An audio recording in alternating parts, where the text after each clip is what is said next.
With technology constantly evolving and changing our lives, so do the ways that we communicate and interact with one another. The internet has offered us the opportunity to keep in touch with people that we hold significant in our lives, while also giving us the opportunity to make new connections and forge new relationships with people across the globe and across new worlds.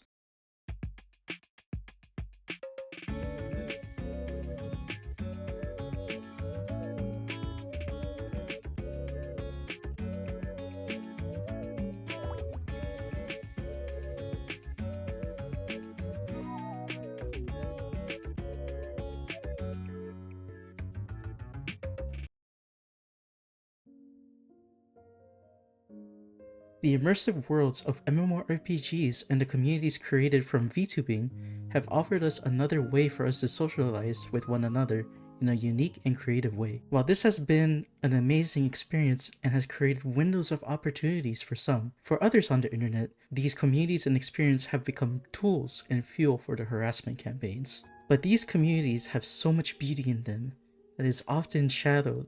The state of internet communities and culture have been at an all-time low, with you practically being unable to avoid any ounce of negativity no matter where you are on the internet, and now even in real life, creating quite a dangerous environment, especially for those who are more emotionally vulnerable. It almost feels like, despite everything, despite the internet allowing us to connect with one another regardless of distance, we ultimately feel alone due to the constant bounce of tribalism and negativity that would go practically unpunished in this ever-expanding virtual world. But maybe it doesn't have to be that way. Maybe our way of thinking doesn't have to focus on the negativity.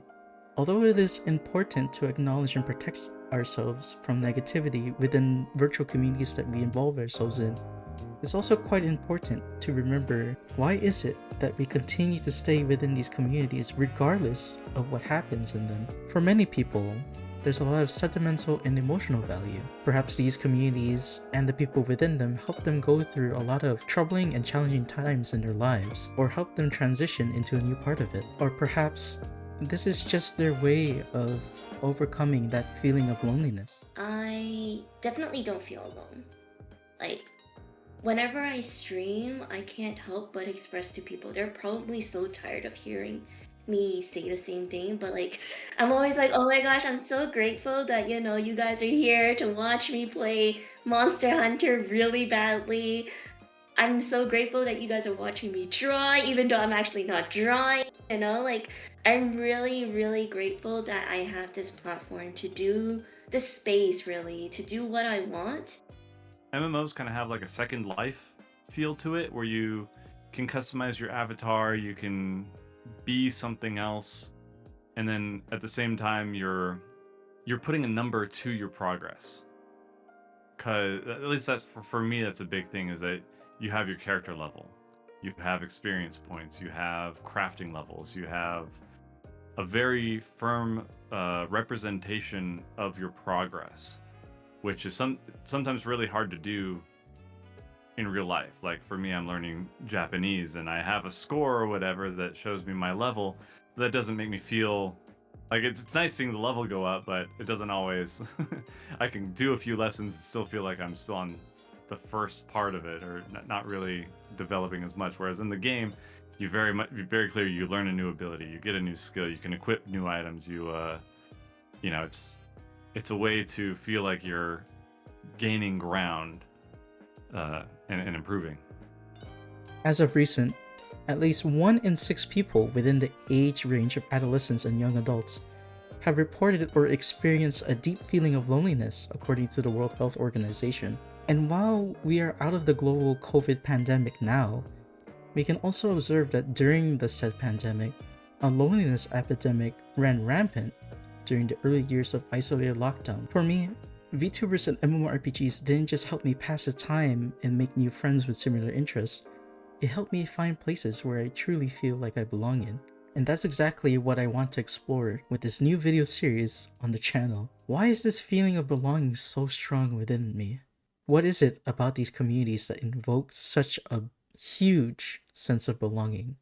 Why are these bonds in these communities so strong? Welcome to Voices of the Virtual, a series focused on discussing various aspects of the MMORPG and VTubing cultures. We're going to be focusing on what makes these communities so unique compared to other online communities, while attempting to debunk many of the misconceptions that are commonly portrayed. But most importantly, through the voices of experts and members of the community, I hope all of you will learn more about how these two communities invoke a sense of community and belonging. So why don't we kick things off by getting to know a little bit about these two cultures.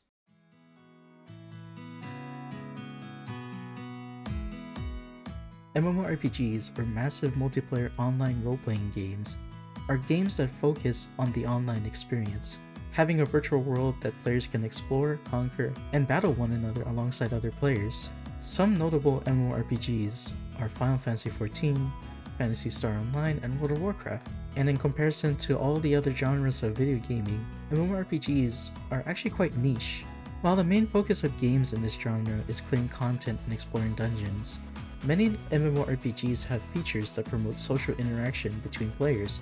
Guilds, clubs, raid parties, dungeon finders, and PvP content all require you to interact with at least one other player in the world. The culture of MMORPGs has such a grip with its players. One famous example that has happened recently was when a couple themed their wedding off of Final Fantasy XIV, with Naoki Yoshida, the game's director, catching wind about this ceremony and personally attending it to congratulate the newlywed couple.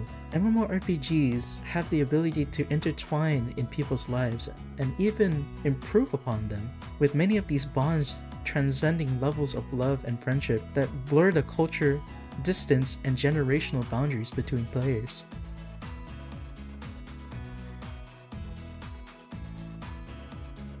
Vtubing, or virtual YouTubing, is a type of livestream content where streamers use virtual avatars or VTuber models in order to portray themselves online. If you can think of it being an avatar, chances are it probably is already. The origins of VTubing is subjective, as many of those who are part of the community have a different historical starting point to the world of VTubing. The first VTuber would be considered to be Ami Yamato, who was a virtual avatar who basically vlogged about her day, integrating her VTuber model in real-world videos. Though Ami may be considered to be the very first VTuber, the term VTuber itself was coined in late 2016 by one of the oldest VTubers in history, Kizuna Ai, with many considering Kizuna as the very first VTuber that represents the style of how it is now. The success and origin of VTubing comes from Japan, where it found extreme success during the late 2010s. It wasn't until 2020, during the beginning of the pandemic, when VTubers started taking off globally. When it comes to modern VTubing, there are usually two paths that can often lead to one another. As we continue the series, we'll learn more and more about both of these communities by going into detail about a specific aspect per episode. While both of these communities have great benefits, it is important to remember that these communities are still online communities and require the same type and volume of safety that one would exercise when engaging with online communities. Here are a couple of things that you should understand before engaging with these communities.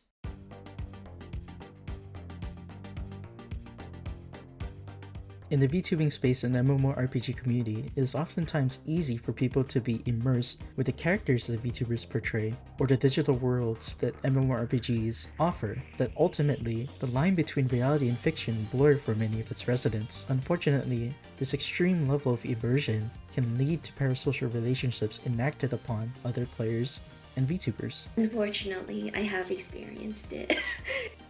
I feel like everyone experiences it in some ways and form. Like, I wasn't stalked, I wasn't like spammed a gazillion messages about Kurimomo notice me, like that kind of thing, but it was a problem like when I was just starting out streaming. There's this one instance where someone wrote like a 6 paragraphs essay essentially about how they felt about me and how, you know, they could see a future together. Tribalism is another unfortunate behavior to look out for when interacting with these communities. Tribalism often intertwines with parasocialism as both of these unfortunately work hand in hand to amplify one another. A big thing about streamer culture is that there is that parasocial connection, right? Because the streamer, like, some streamers absolutely encourage that very heavily.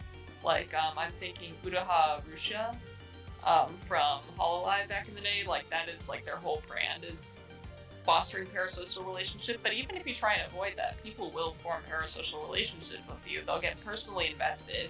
It becomes essentially, I am defending my friend or whatever.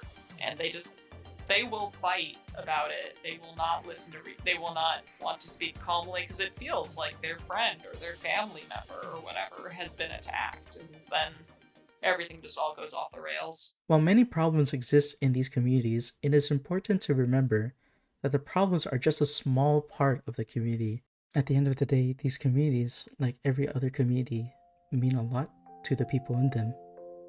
They're not only defined as virtual escapes or second chances, or second lives for that matter, they can be defined as whole families, fueled to persevere with real-world hardships and a chance to find a place where they truly feel belonged, friendships that expand continents, communities built on shared passions, and identities that are allowed to grow and expand without judgment. Belonging isn't tied to a single place, or a physical place for that matter. It's something that can be created one quest, one stream, one virtual to live at a time.